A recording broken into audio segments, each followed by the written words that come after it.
Voilà, Seigneur, je m'en remets à toi pour ce témoignage parce que je veux te rendre grâce et gloire de ce que tu as fait dans ma vie.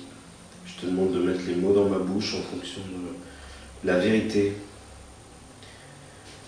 ta vérité. Amen, dans le nom de Jésus. J'étais toujours en difficulté financière. J'avais toujours un problème dans les fins de mois. S'il fallait que je déménage, j'avais jamais la caution. J'avais jamais l'argent pour racheter des meubles. J'étais toujours dans la galère. Souvent, j'avais pas suffisamment d'argent. Je demandais à mon père, je demandais à des amis. Voilà, ce soir-là, j'arrive au groupe de maison où on allait prier et je leur explique, écoutez, j'en ai marre, je suis toujours en galère, je vis avec presque rien tous les mois. Là, je cherche du boulot depuis 3-4 mois, j'arrive pas à trouver un complément de salaire, j'arrive pas à m'en sortir, j'en ai marre. Et puis la personne que j'aime beaucoup, qui était responsable du groupe de maison, me dit, on discute, et elle me dit, oui, effectivement, tu es dans la malédiction là, au niveau de tes finances. Je lui dis, j'y avais jamais pensé, mais comme tu dis, effectivement, je suis dans la malédiction sur mes finances. Elle me dit, écoute, prends Malachie, et on va lire Malachie ensemble. Voilà, Malachie, le chapitre 3, il y a 3 chapitres, hein, vous pouvez tout lire, parce que tout se regroupe, mais on va lire ça ensemble. Alors, je dis, bon, écoute, vas-y, je te suis. Et pendant 30 minutes au moins, 30 minutes, ils m'ont parlé, enseigné sur Malachie, sur cette promesse, en me rappelant qu'il y a plein d'autres endroits dans la Bible où ils en parlent, de la dîme, de donner, de semer pour récolter. Et il me dit financièrement c'est pareil, il y a des lois, Dieu, oui en premier il veut sauver ton âme, oui ensuite il veut te bénir spirituellement, oui il veut que tu lui apprennes à l'entendre et que tu apprennes à lui obéir, mais une fois que tu as tout ça en général, il a envie de te bénir aussi. Il dit non, il a envie que tu sois dans l'abondance, il est venu donner la vie avec abondance, et dans la vie avec abondance il est venu tout donner, il a dit chercher le royaume des cieux et sa justice, tout le reste, en parlant du matériel, si vous reprenez le verset, tout le reste vous sera donné en plus. Voilà. Et puis il y a toute cette histoire du pays de Canaan, de la promesse d'Abraham. Il a béni Abraham en toutes choses. En premier spirituellement, de sa présence, de sa connaissance et de ses promesses. Et puis il a béni aussi matériellement, en lui donnant des troupeaux, en lui donnant des serviteurs et des servantes, des employés, une grosse entreprise. Je crois qu'il a dû se séparer avec son neveu parce que son entreprise elle était beaucoup trop grosse pour parler en français moderne. Moi je disais au Seigneur, mais s'il te plaît, je voudrais avoir de la monnaie plein les poches. Les mecs ils font la manche sur les routes, je voudrais pouvoir leur donner des sous, je veux pouvoir leur donner 1 euro, 2 euros tous les jours quand je les vois, en leur disant voilà, c'est dans le nom de Jésus. C'est parce que Jésus m'a sauvé que j'ai envie de vous donner ces 2 euros. Voilà, j'ai plusieurs Bibles. Et je vais vous lire la version du Semeur, qui est une très bonne version. J'aime bien celle en français courant, qui me permet de bien mettre avec les mots actuels la compréhension du texte. On est facilité. Malachie 3, 6. Moi je suis l'Éternel et je n'ai pas changé. À cause de cela, descendants de Jacob, vous n'avez pas encore été exterminés. Depuis le temps de vos ancêtres, vous vous détournez de mes lois et vous n'y obéissez pas. Revenez donc à moi et moi je reviendrai à vous, déclare l'Éternel, le Seigneur des armées célestes. Et vous dites, comment devons-nous revenir? Un homme peut-il voler Dieu? Et pourtant vous me volez. Et puis vous me demandez, en quoi t'avons-nous donc volé?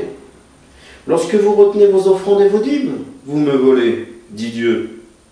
Vous êtes sous le coup d'une malédiction, parce que tout ce peuple, vous tous, vous me volez. Malachie 3 à 9. Donc, j'étais sous le coup d'une malédiction. Rien n'allait bien, tout était problématique dans ma vie. Et voilà que cette personne de ce groupe de maison dans lequel je vais déjà depuis 1 ou 2 ans me dit finalement quelque chose comme « Mais est-ce que tu crois que ça, c'est la parole de Dieu? Est-ce que tu crois bien que ce livre a été envoyé par Dieu, voulu par Dieu, que c'en est lui l'architecte? Il y a 40, 50, 60 personnes qui ont écrit dans ce livre sous l'inspiration de l'Esprit Saint, mais c'est Dieu qui a voulu ces mots, qui a voulu dans le texte original, et c'est lui qui est là et qui assume toutes les traductions. J'ai dit, ouais, c'est la révélation que j'ai eue quand je cherchais, que je ne savais pas si j'étais juif, musulman, chrétien, ou s'il y avait une 4e religion inventée. Je dis, moi, Dieu, il m'a révélé, ça, c'est son livre. Voilà. Donc je lui dis, oui, j'y crois. Moi, je vous invite vraiment à vous placer devant Dieu et savoir qu'est-ce qui est bon pour l'enseignement. Oui, on ne doit pas obéir à la lettre, parce que la lettre tue, mais on doit obéir à l'esprit. Voilà. Et l'histoire des bénédictions et des malédictions, il y en a plein dans l'Ancien Testament. Tout le Deutéronome, il est plein. Voilà, bah, si vous faites ça, vous êtes maudits. Voilà, si vous faites ça, vous êtes bénis. Ah bah ok, bah après c'est ma responsabilité. Je me mets devant Dieu. Bon bah Dieu, tu me donnes le choix. Je vais essayer de faire les choses que tu me demandes pour être béni, parce que en plus tu m'aimes et tu as envie que je sois béni, Seigneur. Merci Seigneur de me prévenir. Finalement, c'est comme si on mettait un pancarte en haut d'une montagne avec marqué attention falaise. C'est ça, attention, malédiction. Il y a une falaise là, vous allez tomber si vous vous approchez trop près. Bah, il y a une pancarte, il y a marqué attention falaise. Bah, maintenant tu as le choix. Soit tu t'approches au-dessus de la falaise, tu sautes, tu t'écrases. C'est la loi de la pesanteur, je vois pas pourquoi on irait contre. Hein, tu n'as pas de deltaplane, tu n'as pas de parapente, tu n'essaies pas de faire un saut élastique. Okay, donc tu sautes, tu t'écrases. Point. C'est simplement normal. Merci Seigneur, c'est prévisible d'avance. Voilà. Alléluia. Dieu a inventé la gravité. S'il n'y avait pas la gravité, on serait mal. Comme ça. Donc voilà. Il y a des choses bonnes dans l'Ancien Testament.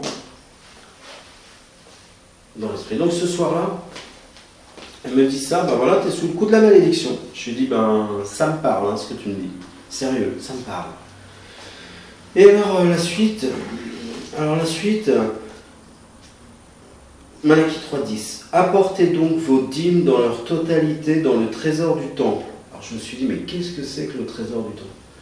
Pour qu'il y ait des vivres dans ma demeure, pour qu'il y ait des vivres, de la nourriture, dans sa maison. Mais c'est quoi sa maison? Et à qui on doit donner de la nourriture? De cette façon-là, mettez-moi à l'épreuve, déclare l'Éternel, le Seigneur des armées célestes. Alors mettez-moi à l'épreuve, c'est le seul endroit de la Bible où c'est écrit. C'est-à-dire d'habitude, il ne veut pas qu'on le mette à l'épreuve. C'est plutôt un péché de mettre Dieu à l'épreuve. On a le droit d'éprouver les esprits pour savoir si c'est bien de Dieu. Mais on ne peut pas éprouver Dieu. Voilà.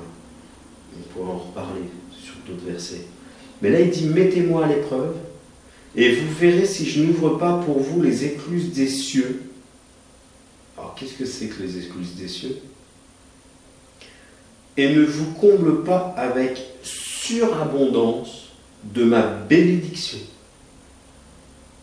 Alors, en fait, on s'est arrêté le premier jour, enfin, ce jour-là. C'était un mardi soir. Mon groupe de prière, c'était le mardi soir. Et ils ont arrêté carrément tout, on devait prier et tout, mais ils ont arrêté pour m'enseigner. Et on me dit, regarde la promesse de Dieu. C'est Dieu qui a fait écrire ce livre-là, il vient de te faire une promesse là, que je te mets sous le nez. La promesse, c'est apportez donc vos dîmes dans leur totalité, dans le trésor du temple, pour qu'il y ait des vivres dans ma demeure. De cette façon-là, mettez-moi à l'épreuve, déclare l'Éternel, le Seigneur des armées célestes. Alors vous verrez bien si de mon côté, je n'ouvre pas pour vous les écluses des cieux, et ne vous comble avec surabondance de ma bénédiction.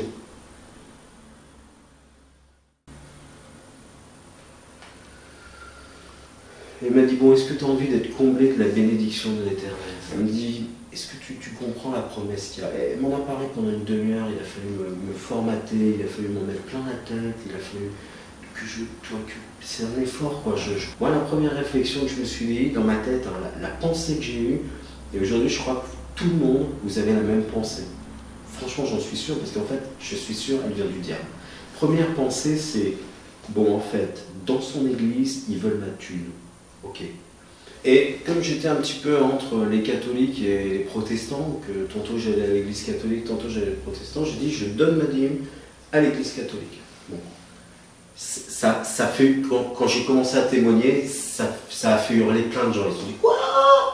Mais ils ont déjà plein de thunes, ils ont plein de frais, ils utilisent des locaux. Enfin bon, rentrons pas dans le débat. J'ai dit, non, je ne donne pas à ton église, je donne là. Parce que c'est à Dieu qu'il faut donner. Et Dieu m'a conduit, vous allez voir par la suite. Parce qu'après, il m'a parlé en me disant, maintenant tu donnes ta dîme à tel endroit. Parce que le but, c'est de connaître Dieu. Le but, c'est d'être en relation avec lui et de recevoir de lui des messages. Et ça, c'est plus important que tout. Donc je vais à l'église catholique ce jour-là. Je prépare un chèque de ma dîme, des 10% de ce que j'ai gagné. Je le mets, je me renseigne un petit peu, je ne vais pas le donner à la quête comme ça, donc je l'envoie au denier du culte, pour les prêtres, etc. Et puis, à la fin de la messe, je le mets dans l'enveloppe, je la laisse là où il faut la laisser. Je ne sais plus où c'était, où je l'envoie, je n'en peux plus. Je sors, et je croise un jeune comme moi, j'avais 35 ans, que je vois jamais d'habitude, et je discute avec lui, on fait un bout de chemin ensemble, et je discute avec lui, et puis au fur de la conversation, je lui dis bah ouais, je cherche un job, j'ai un petit mi-temps là, qui est pas mal, mais je cherche un deuxième boulot. Il me dit écoute, pas de problème, moi je te pistonne, et tu vas avoir un deuxième boulot. Je lui dis bah ouais, mais j'ai tels horaires, je travaille tous les soirs de 16h à 20h, c'est pas évident, il faudrait le matin. Il me dit t'en fais pas, je connais quelqu'un, je te pistonne. Et en fait, ça a commencé là. Et hop, ils m'ont embauché, ils m'ont donné d'ailleurs un nouveau métier, parce que maintenant j'ai des qualifications dans un domaine que je ne travaille pas, et j'ai travaillé dans la sécurité. On a fait les papiers, CV, lettres de motivation, ils m'ont aidé à faire le CV, les lettres de motivation, on a tout mis en route, ils m'ont présenté à la personne, et Dieu m'a béni. J'étais béni dans ce travail. Béni, parce que j'avais mon salaire, j'étais célibataire, j'avais l'habitude de vivre avec presque rien, donc je pouvais mettre de côté. Et béni parce que j'avais du temps pour étudier la parole de Dieu, pour prier, pour intercéder pour les frères et les sœurs, pour faire marcher le royaume de Dieu par la prière et l'étude de la parole. Le mardi soir, j'ai décidé de donner ma dîme.